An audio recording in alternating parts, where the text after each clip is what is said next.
Welcome to the FotorGear app introduction. When you open the app for the first time, you'll see the standard permissions required for notification, camera, and album access. Today we're going to take an in-depth look at the interface, features, and manual controls designed. Followed by a virtual guide, you can find capture controls, lenses and tools, manual controls, shutter controls, filters, and capture mode. From the top bar, you can see current format, aspect ratio, flash switch, life mode switch, and main setting. In current format, you can select resolution ratio and file format. Aspect ratio also provides a lot of options. Next is the flash setting, same features to native camera. By tapping the icon, you can set it to on, auto, and off. Last is the life mode, also same features to the native camera.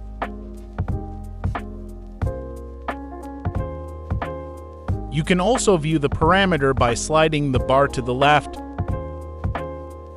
On the right corner of Viewfinder, you will find a 9 dots icon, which is the toolbox, their watermark, countdown, reference, histogram, peak value, gradient or overturn, and external lens. In the bottom parameter bar, you can control shutter speed, ISO, exposure, focus distance, white balance, and tint adjustment.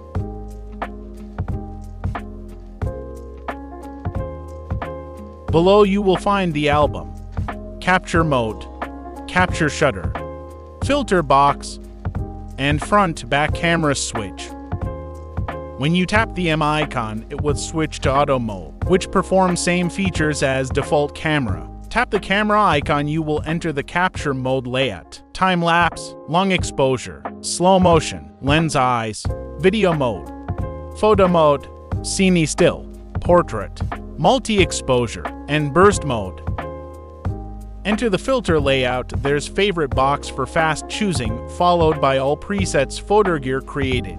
You can also double tap the exact preset icon to further customize your loadout. It supports importing your own preset by left sliding to the custom box. You can upload files in PNG, JPEG, and Q.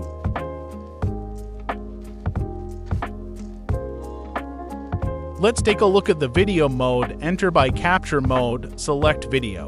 The layout different in top control bar and adding some indicators. You have current format, aspect ratio, color space, and encoding format.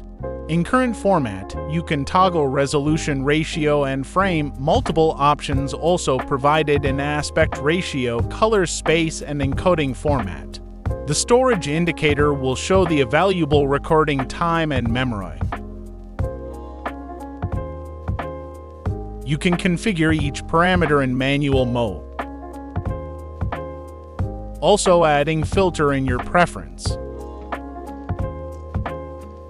The lens eyes mode is the most important features around FotorGear ecosystem. By applying these features, our telelenses can be shoot in an enhanced image stabilization because the external lens itself cannot benefit from the phone's stabilization system.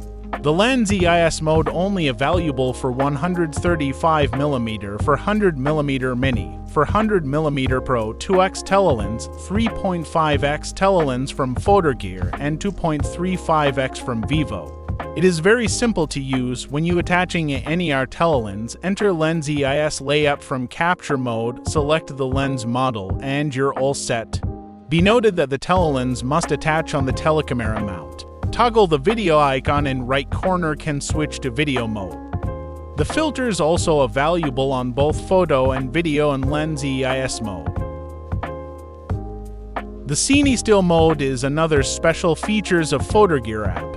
It uses the Apple log color space to capture still photo to achieve zero sharpen and cinematic feel. It provides HEIF with HDR option and JPEG format, same aspect ratio as photo mode, available on flash and live photo as well.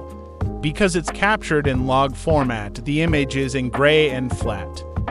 FotorGear provide built-in conversion LUT to revert the color, or you can import your conversion LUT by the import icon on left corner. You can then add filter for the photo, same as you do in photo mode. The Cine-still mode is the central crop captured with 16:9 in video aspect ratio.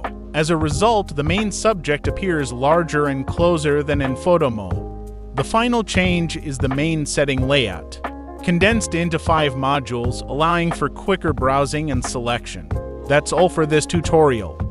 Subscribe for more tips, guides, and we will see you in the next one.